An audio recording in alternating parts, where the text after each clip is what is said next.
Hello, everybody. My name is Lat Mackey, and this is Sequence Break IL, a look back at conversations with speedrunners, developers, content creators, and everything in between.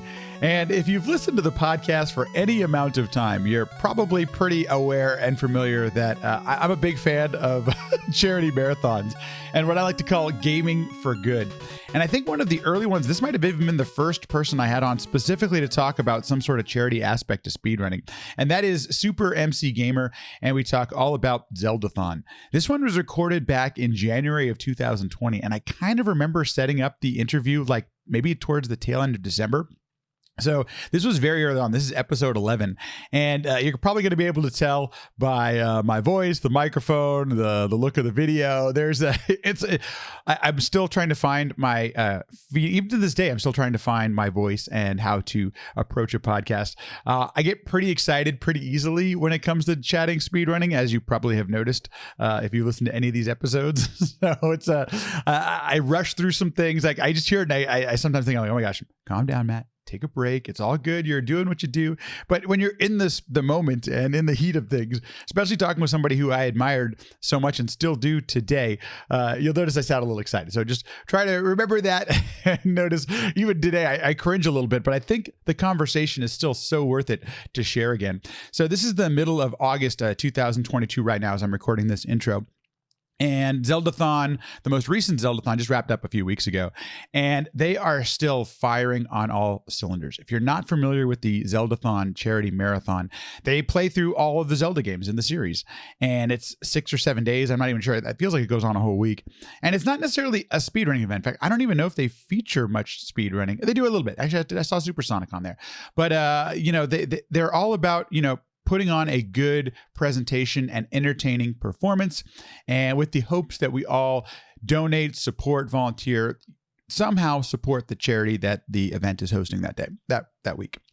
And it's kind of cool. MC, who is just a person I've admired since I got on Twitch and started watching speedrunning and all that kind of stuff, has done some amazing things with Zeldathon. Not to mention that they consistently now it's been years now where I see that total over 6 figures almost every single event. And the most recent one is no different. I think it was 123,000 or something like that. I think the numbers here are just like kind of mind boggling. And I think that's why the conversation is so important because, just one or two people starting an event. If you look on the Zeldathon.com webpage, MC Moffat and Zach Ondish are the two people who founded this thing in 2009. And this is kind of interesting because I'm pretty sure that I discovered Zeldathon around the same exact time as GDQ. And this is like 2013, 14. So it's 9 years ago. Mine's a little foggy. I can't quite remember it all. But I know that I was instantly hooked probably because of all the Zelda and stuff like that. But as of this, August 2022, they've raised over $3.1 million. They have played and streamed over 3,800 hours of Zelda content. And then they have also had 33 events up to this point. And that's kind of wild that just a couple of people had an idea, wanted to do this, and this is what you got. And the reason I'm resharing the conversation, amongst other reasons, is one, because MC is still doing this, is such an important member, I think, of our community. All of the gaming for good that he has enabled is kind of unreal. I believe he still works for Direct Relief, but I'm not 100% sure. But if you ever see Direct Relief associated with a speedrunning or retro or any kind of marathon that's on Twitch, there's a good chance he has something to do with it, just to let you know. And so just think about all that money we've raised as a community over this course of the last few years, maybe 4 or 5 years, almost all thanks to, a person like MC who's making it all happen. And on top of that, I really enjoy his streams. He's a very entertaining creator. He doesn't stream as much, and I believe that's probably because of the day job and having to do all of these type of things. However, anytime he does put on a stream, it's super fun to watch, always entertaining, very welcoming member of our community. And I don't even remember. I have to check through. I'm not even sure he speedruns much. Like he's just passionate about this space, and I think that really comes across in the interview. I think that's why it's important to share the details about how, if you want to get involved, if you're interested, have an idea of something you want to do.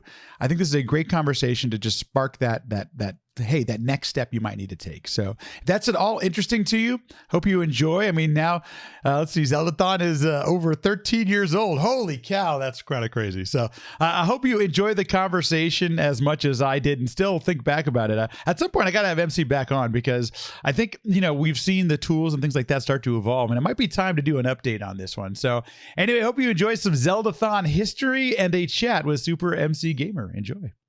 You started streaming very early on, especially for those of us in the retro community and things like that. So I'm curious, when did you start, and how did you? What made you decide? Hey, let's try streaming something. Okay, so I'm gonna give you two answers. If you want to even talk about MC Gamer, the web show, the one I talked about, where my name origin came from, we want to do something called MC Gamer Live, way back. We never actually did it, but that was when I was first interested in, like, I want to do a web show online, because once again, iCarly was the stuff, and so I wanted to be Carly, but I wasn't Carly. I'm still not Carly, and I'm glad I'm not Carly. But instead, I later started streaming. I think playing Minecraft and stuff with the Co-Star. I don't know if you know Coast Quest, the Minecraft series at all. But he's a really nice guy, and he was doing a live stream on livestream.com at the time, and I kind of joined in with that. And shortly after, around that period, I think was when we did the first Zeldathon. Wow. Okay, so is Twitch even a thing at that point? Well, I'm trying to think when Twitch went live. No. Yeah. Okay. Yeah. Justin, I think, was still also in its infancy as well. So, yeah. I wanted to be Carly. That's MC's way apparently of saying I wanted to kiss Freddy. It's well known that my first crush as a kid was on Freddie Benson from iCarly. Oh, that's so awesome. What do you know? I became the tech guy doing live streams, and I'm like, dang it, I've just become Freddie Benson. Why are we talking about iCarly so much? Next subject. No, we're gonna do a whole episode just on iCarly. I love this. This is fantastic. When did you first? Tell us, when was the first Zeldathon? But more importantly, when did you get started with charity, and why was that important to you? So the story of Zeldathon, I'm sure some people who know me have heard plenty of times before, is I saw a group called the SpeedGamers, TSG. They were streaming on Ustream back in 2009, 2008. Desert Bus was also a thing, but I didn't really watch them yet. And I said, I want to do a stream for charity. It wasn't really like, I don't know if I was really passionate about charity at that point. I think I was just kind of like, I want to do this. It looks like fun, like getting your friends together and doing a big stream. And so I contacted my friend Zach, and I said, over Christmas break, let's do a video game stream. He was like, what game should we play? The story is that I said Zelda because I really enjoy Legend of Zelda. And good choice. I mean, I could have said Donkey Kong because I also like Donkey Kong, but I don't know if it would have the same lasting appeal as Zeldathon has had. But so yeah, he came over. We did I think a little under 72 hours. I don't think we went the full 72 hours. I don't have the records. And we raised $300 for Child's Play charity at that time. And from there, we just kind of kept doing them every summer and winter, and they kept getting bigger and stuff. So it's been fun. Yeah. That was 2009, by the way. So that was really early. Yeah. I'm curious, like, what back then, like, what did it take to put on a charity event? Like, even I'm just curious, what are some of those? Like, how did you go about doing that even back then? There was actually this nice little widget that you could put on your web zone called Chippin. Nice.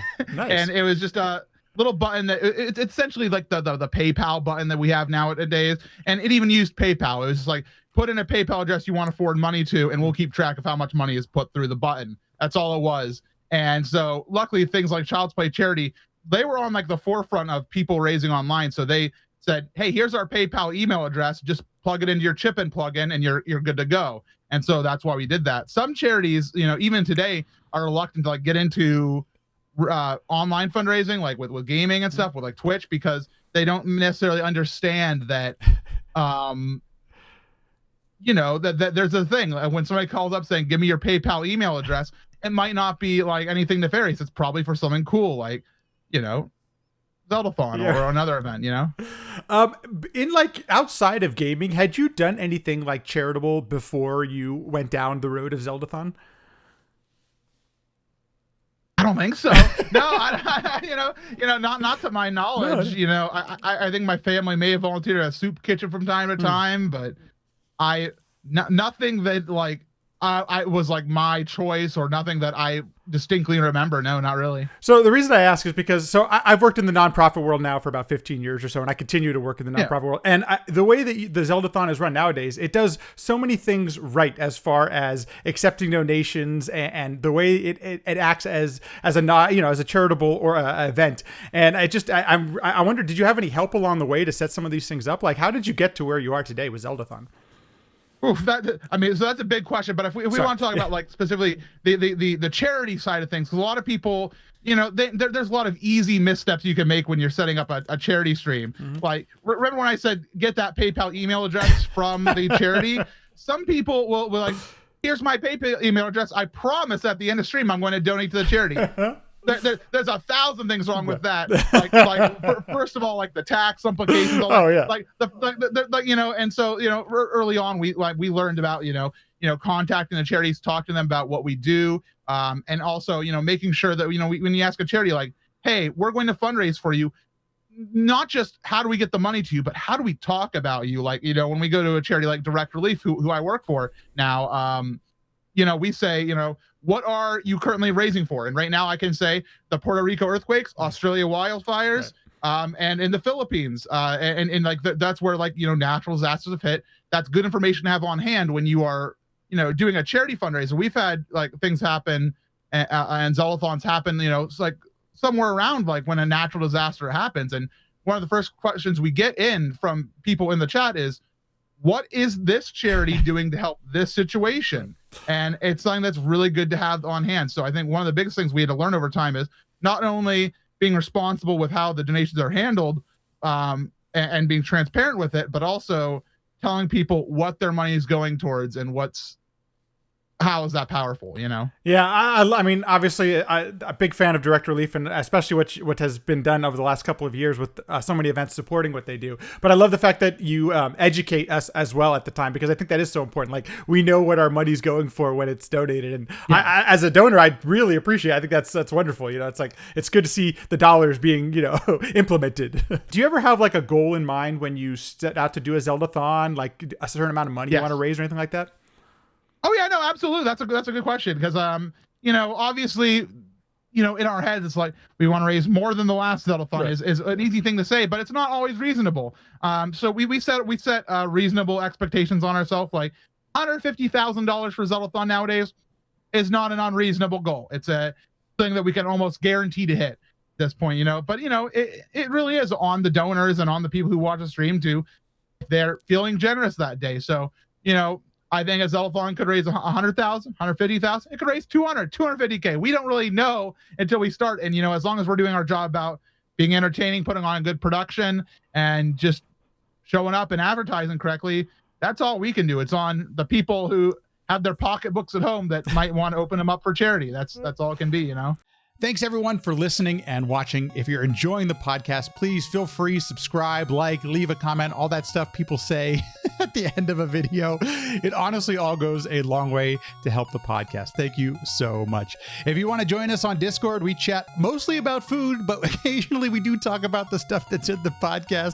The link is in the show notes or in the description. Feel free. Come on by, join us. If you want to follow on Twitter, Sequence Break PC. Sequence Break PC. I post when I go live. It's kind of not at a set time, so if you want to see the live feed of the podcast, feel free, follow there.